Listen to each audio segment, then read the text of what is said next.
guys, here's Torsten. I hope you're doing well. And today I'm gonna be bringing you the 5th episode of my Tokyo tour with some Pokemon gameplay. And today I'm gonna be leading you through Ebisu. Ebisu is an area which probably a lot of people have never heard about when you come to Tokyo for the first time. But it is a very popular area if you live here. It is not so touristic, so it's more like a lot of restaurants, very fashionable. It is kind of known for a lot of girls who are living here because it's said to be very safe. All the streets are lit in the evenings, so it has that image of being very safe for girls to live here, which is not too bad. And if you walk along the streets here in the evening, you always see a lot of nice ladies. Plus there are a few fashion agencies here, some model agencies. So yes, let's check a little bit what's going on in Pokemon. I did buy a non-glare film for my phone, so it should be a little bit easier to see. What I decided to do is for this episode concentrate a little bit more on the tour itself and maybe show you only some Pokemons which are a little bit rather uncommon or rare if they pop up. At the moment they're just the normal Pokestops and some pretty common Pokemon, so I'm not going to be bothering with that. We have already gone through the gameplay a bit, so let's focus on the tour for the time being. And just the area where I was before was the station, near the station, and I'm just now walking from the station to a place that's called Ebisu Garden, which is a huge shopping mall, also with a business district in the form of a skyscraper. And going there will lead us through a residential area, and actually this area here in Ebisu is very fashionable, like I mentioned, and also features some really nice living areas with some really posh houses. So definitely, if you come to Tokyo and you are here for a few days and you want to maybe go and have a nice dinner with your girl, Ebisu might just be the right place, because there are a lot of European type of restaurants, a lot of French places that have wine. This is really one of the areas where you find really a lot of nice restaurants, and also very hidden in some side streets. Just gonna show you some side streets here with some nice houses. This area is very expensive if you either rent or buying property. Ebisu is one of the rather expensive places. I've been working in this area for more than 3 years now. I know the area pretty well, and at the beginning it doesn't look too special, but like I said, it's really, with all the places here in Tokyo, you have to go and leave the main streets in order to find the really cool hidden spots.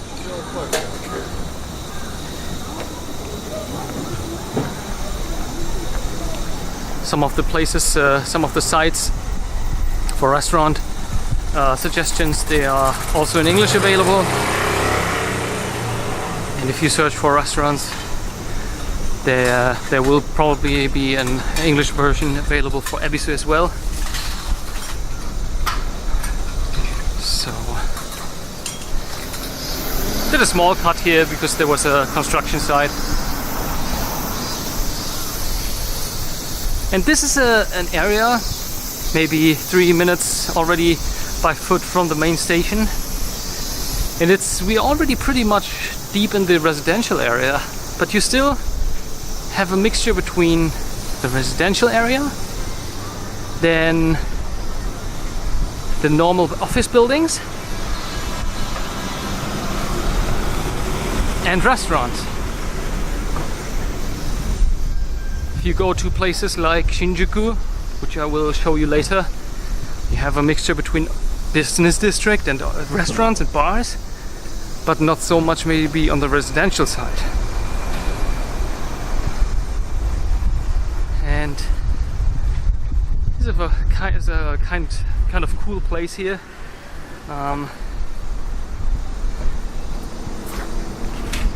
You have a few buildings with really fancy restaurants, and compared to Ikebukuro, which I showed you in my last video, Ebisu is a little bit on the classier side. So still not too pricey, but definitely a little bit more fancy. Still affordable, but definitely classy if you want to go out with your girl, your wife. That's the place to go to.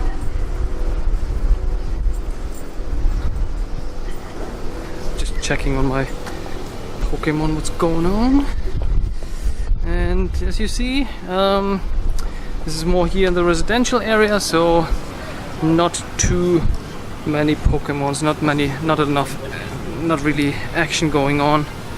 So let's focus on Ebisu for the time being. I think once we arrive at the Ebisu Garden Place, that's a shopping center, also again on the classier side, maybe there we will find some Pokemon.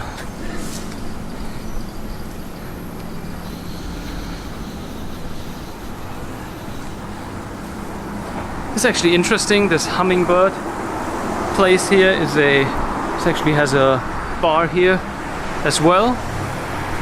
And a lot of those restaurants you find in some side streets, they have like really some nice decoration in the entrance area.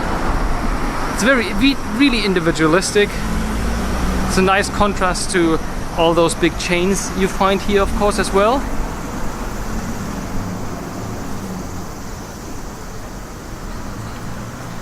Everywhere, of course, the usual convenience stores, which are really convenient, by the way, here in Japan. I've never lived in the States, but at the convenience stores here in Japan, you can actually handle most of your household. You can pay your bills. Just as a note, the electricity bills, etc. you get. If you don't have the money, taken from your bank account, you can pay them at the convenience store. They have a barcode, and you just hand them the bill. They scan it in, and you pay at the convenience store. They always have an ATM in the convenience store, copy fax machine. You can send letters, and if you have some garbage, like a huge couch, they sell some stamps here, which you can buy at the convenience stores, so that they're gonna pick it up. It's not for free.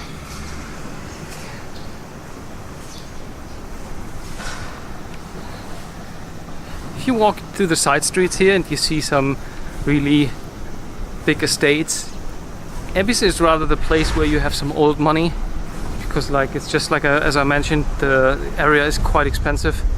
So if people have really big houses here, yeah, they are probably having these places already for a long time.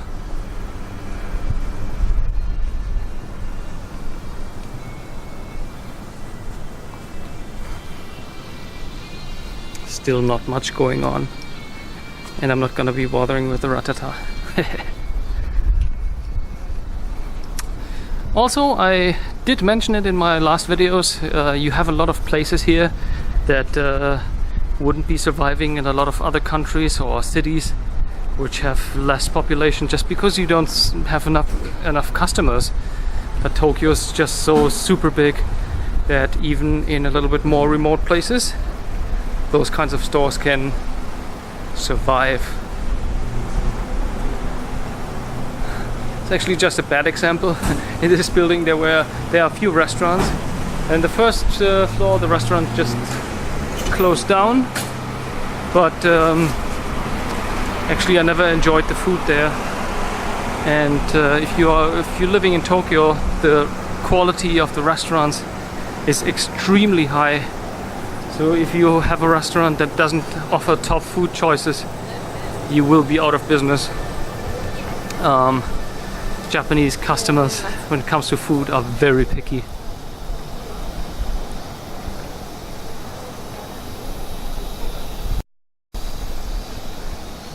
Here, just in the middle of a street, you have a kind of furniture store.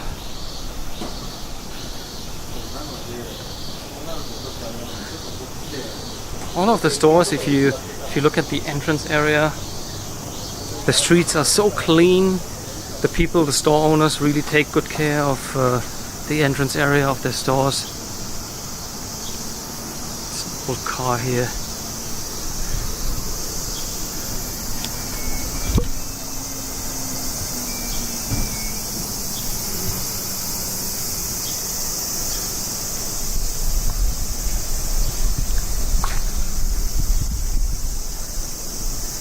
Probably you're still hearing in the background the cicadas, the semi, they are called here in Japan. They create that humming noise, that squeaking noise.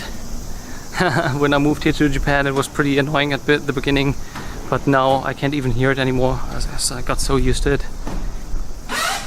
Well, let's go here in this side street. That looks pretty nice. It's like totally like the middle of such a popular area, such a nice side street with super nice houses. You see here, it seems to be a store on the first floor, and this is a very nice house. It's a newly built house, but in a traditional style. Actually, I haven't seen this house myself yet. Pretty nice. Also, very nice house. If you're wondering about the prices for such houses, I bought a property here myself, and in this area you probably have to spend for this kind of house, I would guess $1 million bucks. The interest rates, if you get a loan for your house, are actually really low compared to other countries, which makes your monthly payments in most cases cheaper than rent. So it doesn't really make sense not to buy a property here, especially because on the flip side, the rents here are quite high. Not as high as many people might think. Even if they have lived here, I think a lot of people, just because they don't speak Japanese, they might just get the chance to see the real value, or what kind of places you actually can get. This is the Yamanote line here. Here you see the Ebisu garden I was just already mentioning. Here's that office building.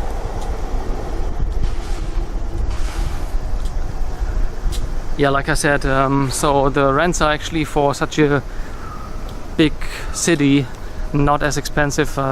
Places like London or Paris are definitely way more expensive. And also the other living costs here in Japan. I haven't mentioned this before. If people say Japan is so expensive, again, I think this is rather the problem if you don't know your way around here. But if you do, you can live very cheaply in Japan. Especially the food. If you're not much of a cook yourself, like I am definitely not, you can definitely eat outside every day. Probably rather even cheaper than you just could, if you just cooked yourself.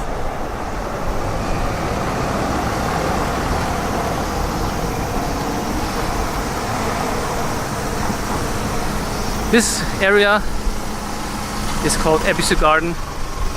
Oh, you just see it here. It's the end of the raining season. It's very cloudy and feels like it could start raining almost every minute.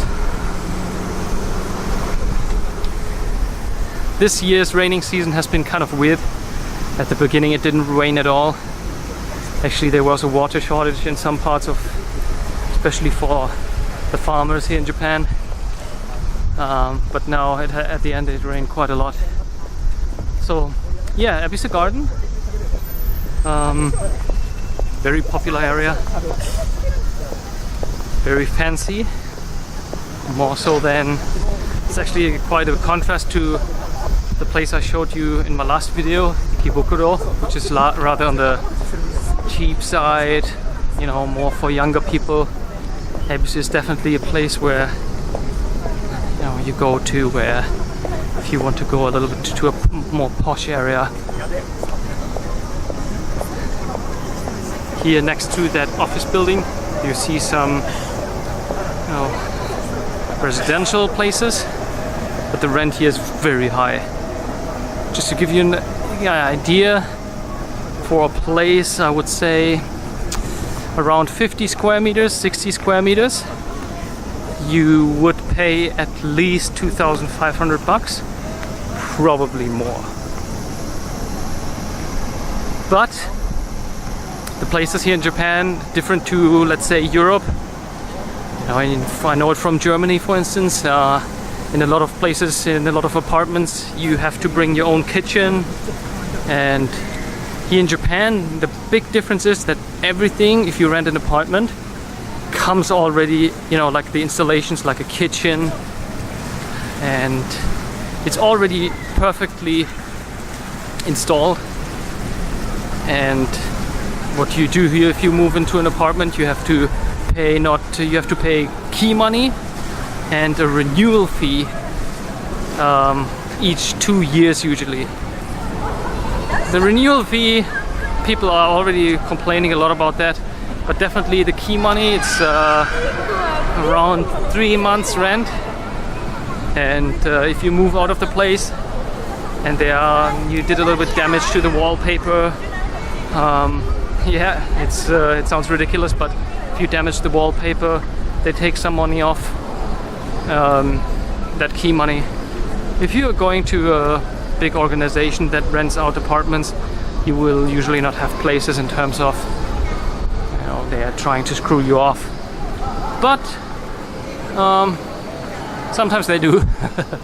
So it's better if you always take pictures once you move into a place, just as a side note. Kind of here they have some entertainment areas for kids. There are a lot of families living around here in those buildings, but families that do live here, they definitely have the necessary dough, and the moms are usually just chilling out at home, housewives, and the husbands are bringing in the big cash, working until 10, 11, midnight every day. That's how it goes here in Japan. No 9-to-5 jobs here. Usually if you work in a big Japanese company, you will be working your ass off. As a foreigner, you always can find the positive sides of both worlds. I'm gonna be talking a little bit more about that in one of my next episodes,